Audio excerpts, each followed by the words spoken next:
Welcome students, myself Umesh Kumar Sharma from Arya College of Engineering and IT.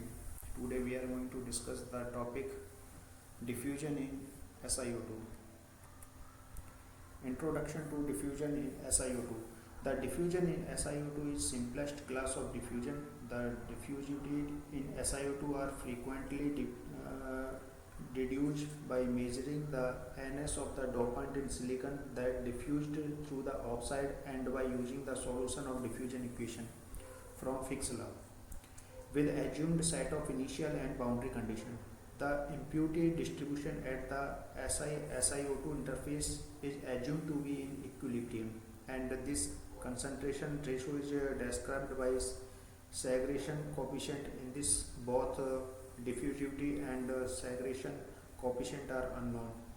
The diffusivity are calculated and the segregation coefficient is either assumed or deduced. Techniques for measurement of diffusivity. There are various techniques for measuring the diffusivity in SiO2. The main techniques are: first is SIMS technique. SIMS stands for secondary ion mass spectrometry. In SIMS techniques, the primary beam energy is such that sputtering at surface atoms take place and the emitted ion are detected and measured. The method is extremely sensitive one and can detect surface ion in the range of 10 to power 14 or 10 to power 15 atoms per centimeter cube. The primary species chosen depends on the species desired to be detected. O2 plus ions are primarily used for detection of alkyl ions and metallic impurities. A variation of this technique, which is more sensitive, is sputtered natural mass spectrometry, where, as the name suggests, the natural sputtered species are detected here. Natural ion bombardment by argon ions is typically used. Second is RBS technique. RBS stands for Rutherford backscattering. In this technique, light He ions are used to bombard the target at relatively high energy, typically in the range of mega electron volt. Here the ions penetrate significant distance before being scattered by target nuclei, and the backscattered ions are detected. It is more sensitive for heavy elements against a backdrop of light elements.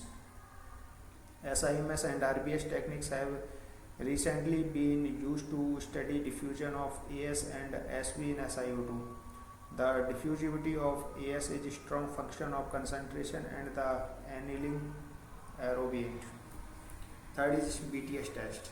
BTS stands for bias temperature stress diffusion of metal element AU, AG, CU, PD, TI and SiO2 under an applied electric field was investigated using MOS structure. This method is called bias temperature stress.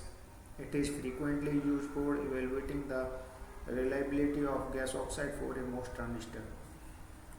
Mechanism for diffusion in SiO2: exchange mechanism, ring mechanism, interstitial mechanism, vacancy mechanism, substitutional mechanism, Crowdian mechanism, interstitial mechanism, diversion mechanism, relaxation mechanism, dislocation pipe diffusion mechanism, grain boundary diffusion mechanism, surface diffusion mechanism. The exchange and ring mechanism require interaction between several lattice sites and is normally of low probability in a relatively defect-free single crystal. It is the interstitial, vacancy and substitutional mechanism that are normally of importance in SiC process. The last three mechanisms listed here occur in polycrystal or at real surface. Kind of diffusion. At higher concentration, the diffusivity D is not only the function of temperature T, but the concentration N as well, D and T. So we can divide the diffusion in these categories. First is intrinsic diffusion. When number of ionized impurities present, N is much smaller than the number of silicon ion present, Ni, it can be assumed that the dopant ions play a negligible role, and D can be assumed constant under isothermal condition. This is termed as intrinsic diffusion. Second is extrinsic diffusion. When n becomes comparable or larger than ni, the drift current due to n cannot be ignored and d becomes a function of n. The impurity concentration, this is termed as extrinsic diffusion. Third is lateral diffusion. The impurity profiles considered so far have assumed a one-dimensional model for the diffusion.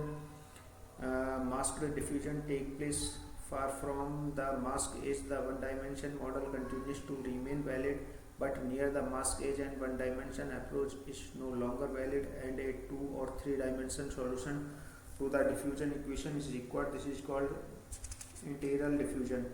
In 3 dimension, Fick-law can be written as del n upon del x equal to d del square n, where del square is the Lipschitz operator. Important parameter. There are several important parameters with respect to diffusion in SiO2. First is surface concentration. This pertains to the concentration of the diffusing impurity at the buffer surface during pre-deposition. It is this which control the diffusing impurity profile. Often the greater control during pre-deposition. It is maintained at solid solubility limit of the diffusing impurity. Second is dose, theta 0.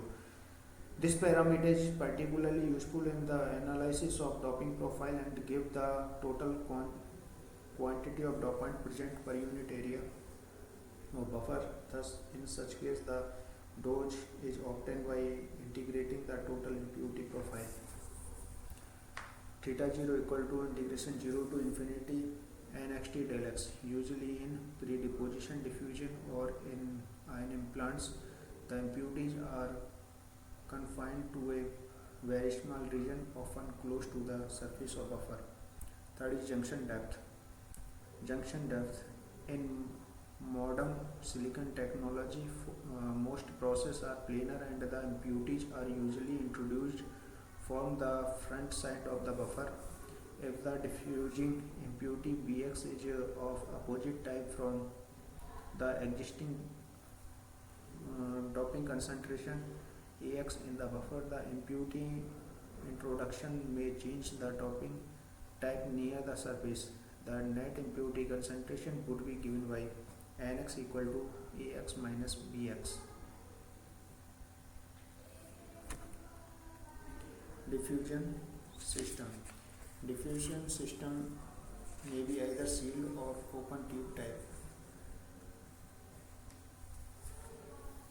Let us discuss this system. First is sealed diffusion system. In the sealed diffusion system, the slice and dopant are enclosed in a clean, evacuated quartz tube prior to heat treatment. After diffusion, the slices are removed by breaking the tube. System of this type can be easily maintained free from contamination. Arsenic and gallium diffusion are made from this diffusion system. Sealed tube system operate by thermal evaporation of dopant source transport in the gas phase. Evaporation of dopant source transport in the gas phase. Adsorption on the surface of semiconductor and the tube wall, and eventual diffusion of the dopant into the slices. As a result, surface condition can influence the outcome of the diffusion by altering the streaking probability, which determine the amount of material exchange. The residual gas pressure can also affect the diffusion process. Pressure in excess of 10 torrents can cause problem with dopant transport, while pressure below 0.01 torrents can result in a mean free path of dopant atom which exceed the capsule dimension and lead to shadowing effect. So a pressure of 1 tolerance is a satisfactory compromise. Second is open tube diffusion system. The open tube method is favored for particle diffusion system. Here slices are placed in a clean horizontal diffusion tube made of high purity fused quartz. A separate diffusion furnace, diffusion tube and a slice carrier are reserved for each impurity because they are contaminated with it during the process. Insertion is done either by hand or mechanically from one end of the tube, whereas the other end is used for flow of gases or impurity in vapor form. This method is capable of handling a number of slices of one time and is considerably more convenient than the sealed tube system. There are mainly three kinds of source for diffusion process. First is solid sort. Figure show the solid sort diffusion system. In this diffusion system, a platinum boat is used to hold a solid source of the dopant species from the carrier with the semiconductor buffer. In operation, the carrier gas transport vapor from the source and deposit them on the semiconductor slide source. Shut off is usually accomplished by moving the dopant source to a colder region of furnace. The success of this technique depends critically on vapor pressure of the source. In some cases, the two temperature furnace with a source maintained at a lower temperature than is used for diffusion. However, the source board and the slice are maintained at the same temperature, avoiding the need of two zone furnace. Second is liquid source. Figure show the liquid source diffusion system. In this system, a carrier gas is bubbled through the liquid, which is transported in the vapor form to the surface of slice. It is common practice to saturate this gas with the vapor so that the concentration is independent of gas flow. The temperature bubbler end of the diffusion system thus sets the surface concentration. Additional lines are also provided for other gas in which the diffusion is performed and for flushing out the system after use. Liquid source diffusion system are extremely convenient since the doping process can be readily initiated or terminated by the control of the gas through the bubbler. In addition, the amount of dopant transported to the slices is relatively easy to control in these systems by adjusting the bubbler temperature. Finally, a number of halogenic dopant compounds are available as liquids. Third is gaseous source.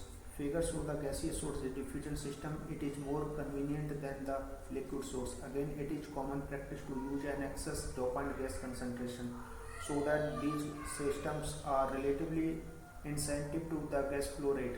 Here, provision is made for an ambient carrier gases which the diffusion take place. In addition, a chemical trap is often incorporated to dispose of unrecated dopant gas which are highly dangerous. All of the vapor transport method rely on the fact that the surface concentration of the dopant is solid solubility limited, so that it is relatively insensitive to the vapor pressure of the reactant species. Still, massive depletion of the source reactant is possible as it travels down the diffusion tube. Additional depletion occurs during transport of the reactant vapor between slices. Thus, it is difficult to maintain doping uniformity overall slices during diffusion run and even over the surface area of each individual slice. Planar dopant source. Planar dopant sources are another approach for avoiding this problem. These can be directly placed on semiconductor slice by chemical vapor deposition techniques. They have the disadvantage of requiring an extra processing step. However, their use avoids the necessary for uniform transport of dopant in vapor form to the slice. As a result, they can use in VLSI application where tight diffusion control over large diameter slice is important. Planar source arrangement is shown in figure. An important advantage of these source is that they required extremely simple gas handling system and presented no environmental problem with influence handling. Thank you.